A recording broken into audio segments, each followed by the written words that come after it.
Welcome to the Q2 Denver in the Mile High Cities Sports Report. I am Jeremy. I am a real estate agent, but today I am talking mostly about sports because that's what I love to do. So we're going to dive in. While you're here, just know that I do these once a quarter, give everybody an update, and then typically most of the time on this channel, we're going to be talking about real estate, strategies to buy, strategies to sell, market updates, all of those things. But today we're going to take the wheels off a little bit and get down to business. While you're here, like, comment, subscribe. If you're into the real estate stuff, great. If not, check out the sports stuff every quarter. I also do some neighborhood tours and all things Denver related. So right now we have two amazing opportunities to win a championship. Nuggets and the Avalanche are on rest while they're waiting for their second round opponents. So we're going to talk about that. We're going to talk a little bit about the Rockies. Here's what I know about the Rockies. The Rockies have played 29 games and the Avalanche and Nuggets combined have played 10. And the Avalanche and Nuggets have more wins in those 10 games than the Rockies have in 29. So we'll leave it at that. We won't bore you with the details there. The Denver Broncos did just draft hopefully a future quarterback. We'll see. We're going to try again. If at first you don't succeed, try again. But Bo Nix should bring a little excitement to the city as we move forward. Again, I don't think either of those teams will win a championship before the Nuggets and the Avalanche. So that's what we're going to talk about today. So let's talk a little bit about the previous series with the Avalanche right here. Let's go. I was a critic at first. They were struggling, lost several games down the stretch to teams that they will play in the playoffs. One of those being the Winnipeg Jets, who they just put out in 5 games last night. So I don't know if it was 2.5, 3 weeks ago, the Avalanche played the Jets. It was kind of a tussle to see who was going to get home ice in this series.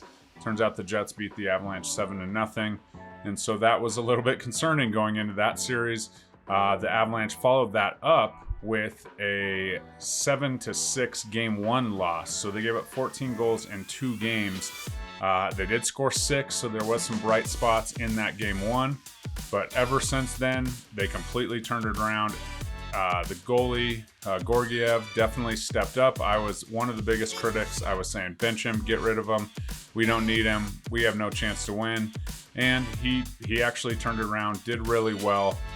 In fact, the number 1 goalie in the league, who happened to be playing for the other team, in fact got pulled before Georgiev, and Georgiev never got pulled in the normal gameplay. He got pulled, and they used their backup goalie for period 3 of game 4. So that was entertaining to say the least. But the Avalanche scored 28 goals in 5 games, which is absolutely insane against the number 1 defense and the number 1 goalie.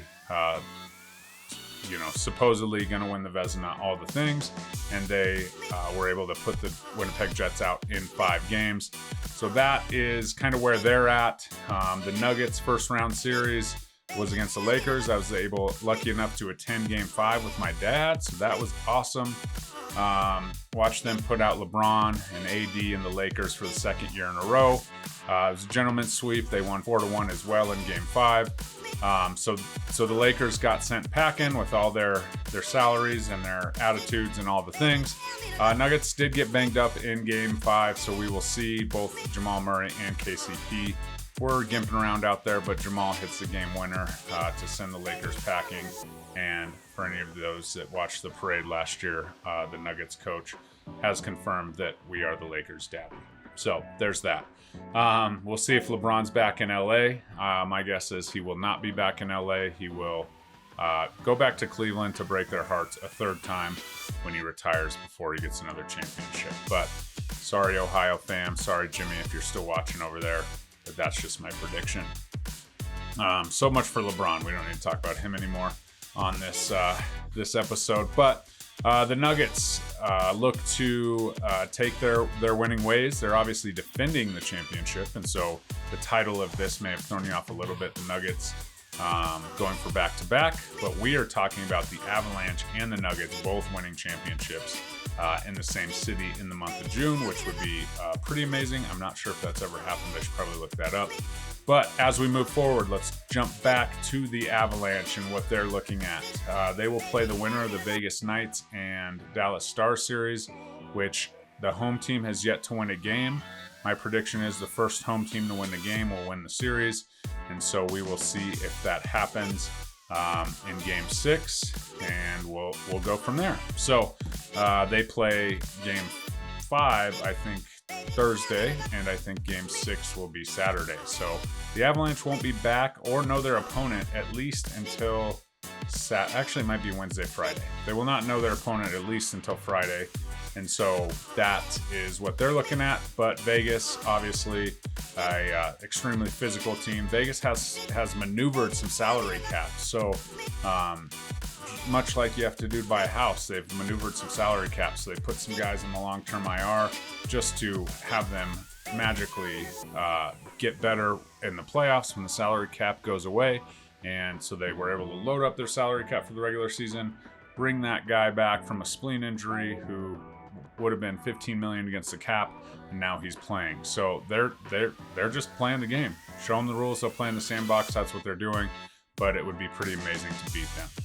One of the best atmospheres in hockey that I've ever been in was in Vegas, actually, watching the Avalanche beat them. So that was cool.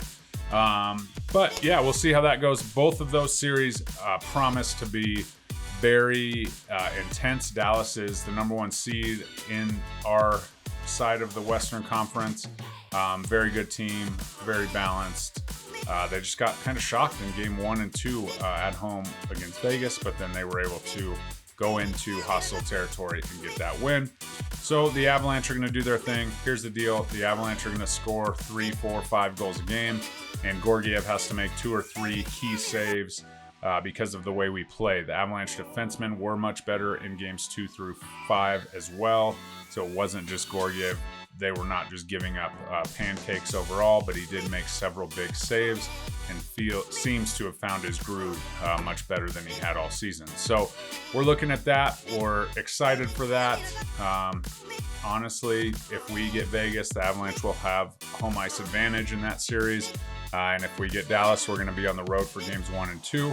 And so we will see how that plays out. Now let's switch over to the Nuggets. The Nuggets, I think this series likely will render the NBA champion. Minnesota absolutely dominated Phoenix in the first round, swept them with their big 3 that everyone seems to think may be quite the problem because they have a big 3. They got swept in the first round and they don't have a draft pick until like 2030 or something. So Phoenix may be in a little bit of trouble, but they do have 3 very good players. But focusing on the Timberwolves, very young, bring kind of a tough matchup. Gobert definitely matches up with Jokic with his length pretty well as you can match up with Nikola. But then Karl Anthony Towns, we're going to have to throw Gordon on him. And then Anthony Edwards, their young superstar, has been playing out of his mind. So KCP's got to lock him down. He will give up a little bit of weight and mass to him, but KCP is our defensive specialist, so hopefully that goes well. Hopefully his ankle heel, whatever he was dealing with in Game 5, has some time to rest. That Game 1 will kick off Saturday night, and the Nuggets do have home court advantage by way of a late Minnesota loss in the regular season. So that will be key. Playing it at altitude absolutely crushes teams, but also the hometown energy and the energies in the whole city is obviously ablaze. So hopefully we're ready to roll there.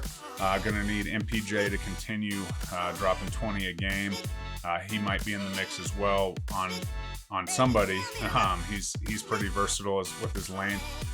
It'd be nice to see Gordon switch over to Edwards from time to time if he's getting a little bit physical for KCP, or he can't do that with his ankle. So we will see, and then they have veteran guard play as well. I think that's probably where the Nuggets hold the most advantage with Jamal versus Conley. Really could be a matchup that they could exploit, and I think they match up across the board pretty well. Nikola is also much better than Gobert. We all know that. But Gobert definitely has the length and has frustrated Nikola in times when he was with the Jazz. but pretty much the best player in the world right now, hands down. So I think we'll be okay there, but it will be a dogfight. It will be a good series. I'm calling Nuggets in 6 in that one. With the Avalanche, we might as well just say they're going to sweep it. So that'll put us both in the Western Conference Finals. So we got to win 3 more series. It's a long road ahead. It's all about staying healthy and having that. But how cool would it be to have 2 trophies in June? Would we have one parade or would we have 2? One parade might get a little crazy, but let's put that out there and see if we can make that happen.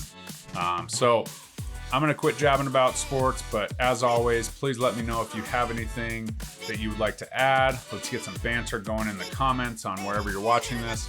If you are watching on Facebook or Instagram, please head over to my YouTube channel, Living in the Denver Suburbs. Throw that a like. If you're watching on the YouTube channel, go the opposite way. And we talk all things real estate and Denver related here. And we throw in a quarterly sports report. So that's what you got today. I hope you enjoyed it. I hope you have a great evening. And let's go Nugs and let's go Avs. Don't worry about the Rockies. You can cancel that Rockies TV plan. Definitely not worth your time. Get outside, enjoy the wonderful spring and summer weather here in Colorado instead. So like, comment, subscribe. We'll catch you next time. Bye-bye.